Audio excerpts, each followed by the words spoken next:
명작, 클래식이란 수식어가 붙는 영화는 꽤 많을 것입니다. 그런 작품들은 다소 느슨한 방식으로 크게 두 부류로 나눌 수 있다고 생각하는데요. 대중성까지 겸비해 영화광이 아닌 관객에게도 익숙한 영화들이 있는 것 같고요. 꾼들에게는 걸작이라 칭송받지만 다수의 대중들에게는 그 영화라는 인상을 주지 못하는 작품들도 있을 것입니다. 개인적으로 얼마 전에 리뷰를 했던 장피에르 멜빌의 그림자 군단이 후자에 속할 것 같은데요. 어마어마한 걸작이지만 IMDb 탑 250 무비스에서 찾을 수는 없죠. 물론 이러한 구분은 이론의 여지가 많을 것입니다. 대중성이라는 개념도 상대적이고요. 홍보, 시대, 국가, 더 나아가 할리우드 영화인가 아닌가라는 측면까지도 영향이 있을 테니까요. 그런 이유로 앞서 느슨한이라는 빠져나갈 구멍을 만들어 놨습니다. 무튼 제가 구분지은 카테고리 중에 대중성을 겸비한 고전을 면밀히 보겠습니다. 이 카테고리는 또다시 세분화가 가능할 것 같은데요. 개 중에는 다소 과대평가된 작품들도 있는 것 같고요. 대중과 광들 모두가 인정하는 작품들도 존재하는 것 같습니다. 개인적으로 전자에는 쇼생크 탈출, 후자에는 대부 시리즈가 예시가 될 수 있다고 생각합니다. 물론 쇼생크 탈출도 충분히 훌륭한 작품이긴 하지만요.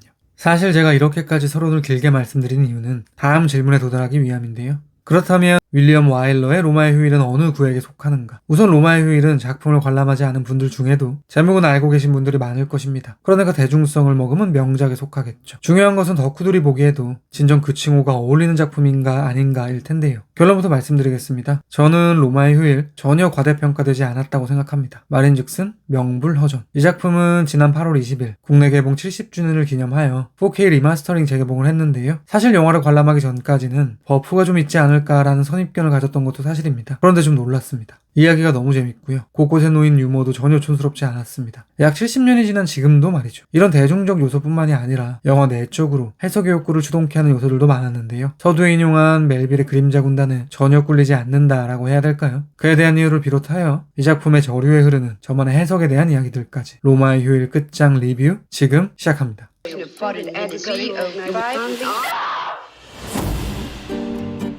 Have you searched the grounds? Every inch, sir, from the attics to the cellar.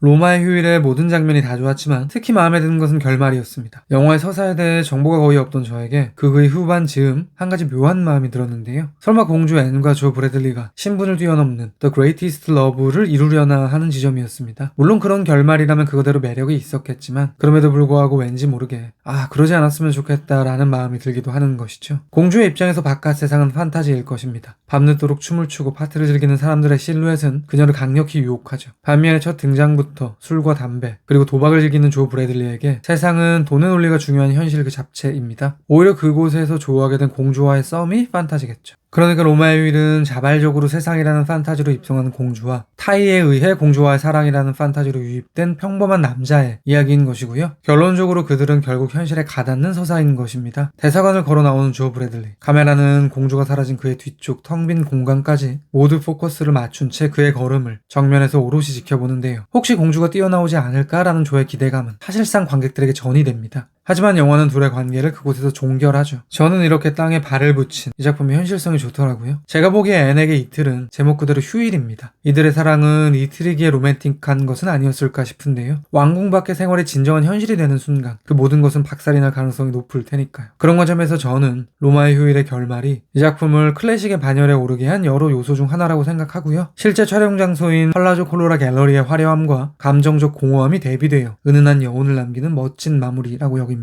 표층에서 보면 영화는 시종일관 판타지를 보여주는 듯 보이지만 사실 판타지를 거부하고 있습니다. 이렇게 말할 수 있을 것 같습니다. 로마의 휴일은 신데렐라 이야기의 변주다 라고 말이죠. 아시다시피 신데렐라 스토리는 신분이 낮은 여인이 왕자를 만나 공주가 되는 이야기입니다. 로마의 휴일은 평범한 남성이 공주를 만나지만 왕자가 되지 못하는 이야기죠. 신데렐라는 도망을 가다 구두가 벗겨짐으로 인해 왕자를 만날 수 있었다면 공주 앤은 영화 초반 본인이 구두를 벗어버립니다. 신데렐라에서 호박마차는 그녀를 견인하는 중요한 역할이었는데요. 극중 조 브래들리는 앤을 줬다가 우연히 사게 된 호박을 동네 꼬매들에게 줘버립니다. 요정이 만들어준 호박마차 판타지는 여기에 없어 라는 듯이 말이죠. 호박을 넘긴 뒤 조가 택한 것은 현장 학습을 나온 여학생의 카메라입니다. 카메라는 앤을 도찰할 수 있는 도구일 것이고요. 그 결과물은 그에게 거대한 돈을 선사할 테니 카메라는 세속적 선택의 상징이라고 볼 수도 있겠죠. 그러니까 로마의 휴일은 호박이 아닌 카메라를 택하는 서사라고 할 수도 있는 것입니다. 극중 앤의 국가는 명기되지 않습니다. 그저 어느 유럽 국가의 공주로 묘사되는데요. 다만 모든 국가에서 그녀를 존경의 눈빛으로 맞이하는 것을 보니 초국가적인 인물로 느껴집니다. 그러니까 앤은 그 존재부터 판타지죠. 반면에 조는 전혀 그렇지 않습니다. 가십과 거기에서 창출되는 쩐이 중요한 현실적인 인물이니까요. 이 작품은 앤의 얼굴로 시작해서 조의 얼굴로 끝나고 있는데요. 그런 측면에서도 영화는 판타지로 출발해 현실에 도착한다고 볼 수도 있겠죠. 앤의 궤적은 판타지에서 현실일 것이고요. 조의 궤적은 현실에서 판타지로 향하고 있을 것입니다. 두 궤적의 교차점이 바로 사랑의 순간이자 휴일이겠죠. 판타지가 부서지고 현실에 도착하는 이야기임에도 불구하고 왠지 모르게 남는 로마의 휴일의 사랑의 정서는 바로 이 접점에서 나오는 것은 아닐까 싶더라고요.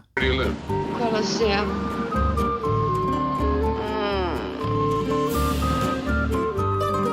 It's perfect. 제가 잘못 포착한 것일 수도 있는데요. 저에게 로마의 휴일은 영화사적 맥락을 품고 있는 작품처럼 느껴지기도 합니다. 우선 기자회견에서 앤이 기자들과 악수를 나눌 때 첫 번째 기자는 자신을 히치콕이라고 소개하는데요. 자연스레 거장 오브 거장인 알프레드 히치콕을 떠올리게 하는 것이죠. 앤이 대사관을 몰래 빠져나가는 장면들에서는 비스콘티적 터치도 느껴지고요. 무엇보다 앤과 조가 로마의 거리를 다니는 면면은 비토리아 데 시카의 자전거 도둑으로 대표되는 이탈리아 네오리올리즘의 영향이 선명히 포착되기도 합니다. 그런 관점에서 이 작품이 로마를 배경으로 하는 건 마저 의미심장하게 느껴지더라고요. 영화의 오프닝, 로마의 휴일은 이탈리아에서 녹음과 촬영을 모두 했다라는 워딩이 등장합니다. 저에게는 할리우드 스튜디오를 최대한 거부하고 이탈리아 영화 감성을 지향한다라는 강조처럼 보이기도 하는 것이죠. 무튼 이렇게 로마의 휴일은 대중영화이면서 동시에 작가주의 작품으로 느껴지는 것인데요. 지금부터는 작가 영화라는 관점으로 이 작품에 대한 저만의 견해를 드리도록 하겠습니다. 공주를 중심으로 둔다면 영화는 공주의 성장 영화라고 할 수도 있을 것입니다. 이틀 동안 세상 구경을 하고 돌아온 공주는 스탠스가 완전히 달라져 있는데요. 파자마를 입고 침대에서 징징거리던 앤은 검은색 드레스를 입고 카리스마를 뿜어내는 일국의 결정권자로 바뀌어 있고요. 우유와 크래커로 잠자리에 들던 소녀는 와인을 마시는 여인으로 변모해 있습니다. 미리 지한 대본을 읽는 것이 급급했던 공주는 상황에 맞게 자신의 자유의지를 드러내는 방식으로 행사를 주도하기도 하죠. 그 성장을 견인하는 이가 바로 조 브래들리일 것입니다. 실제 로마에서 이런저런 명소를 데리고 다닌 이이기도 하지만 성인 버전으로 본다면 높은 확률로 공주와 동침을 한 첫 번째 남자일 것이고요. 늘 손을 잡고 다니며 종국에는 키스를 나눈 관계이기도 하죠. 물론 거짓말이었지만 그들은 경찰서에서 결혼할 예정이라는 이야기를 하고 주변 이들에게 축하를 받기도 합니다.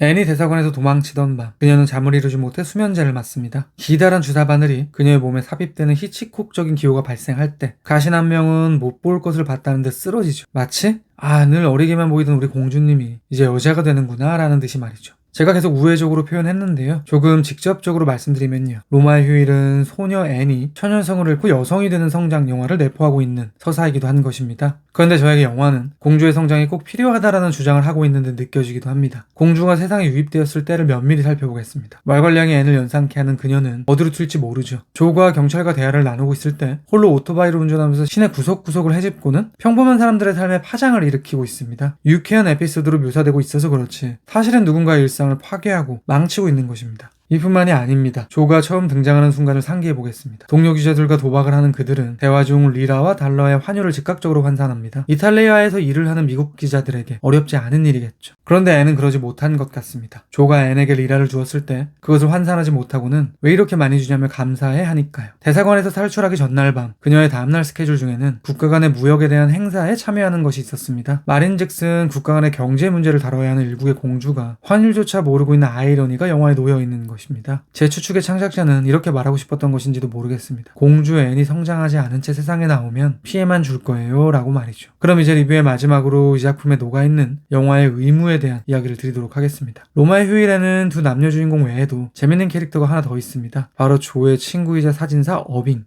그는 뮤지컬 영화를 연상케 하는 슬랩스틱을 매우 잘 해내죠. 무슨 어빙은 가십이라면 가리지 않고 사진을 찍는 사진사인데요. 세상에 나온 공주에 대한 인상 깊은 장면들을 많이 포착해냅니다. 그런데 그것은 결국 최초 원했던 세속적인 역할로 쓰이지는 못하죠. 대신에 그 사진은 당사자에게 전달됨으로써 아름다운 추억 혹은 판타지로 남게 됩니다. 사진이 가십이 되고 거래의 도구가 되는, 그러니까 돈의 속박이 되는 것을 영화는 거부하고 있는 것이죠. 반면에 그 사진이 누군가의 행복이 되는 순간은 옹호하고 있기도 합니다. 영화라는 예술은 헐겁게 말해 사진의 연속, 그러니까 활동사진이라고 말할 수도 있을 것입니다. 그런 관점에서 로마의 휴일은 어빙의 사진의 궤적을 통해 영화라는 예술에 대한 나름의 정의를 내리고 있는 것은 아닐까요? 영화란 앤과 조가 겪은 이틀간의 휴일 같은 것이어야 한다. 그리고 그것은 다른 무엇에 의해서도, 특히 자본에 의해 좌지우지 되어서는 안 된다 라고 말이죠. 로마의 휴일에 대한 제 별점은 별 5개고요. 한 줄 평은 다음과 같습니다. 명불허전. 제가 100% 확답을 드리지는 못하겠지만 아마도 다음 영화는 지금 보여드릴 이 작품이 되지 않을까 싶습니다. 그리고 당연한 이야기지만 그 어떤 영화라 해도 언제나 영화는 제 리뷰보다 무조건 위대합니다. 들어주셔서 감사합니다. I love you. Since the move, Tim and I haven't been on the same page.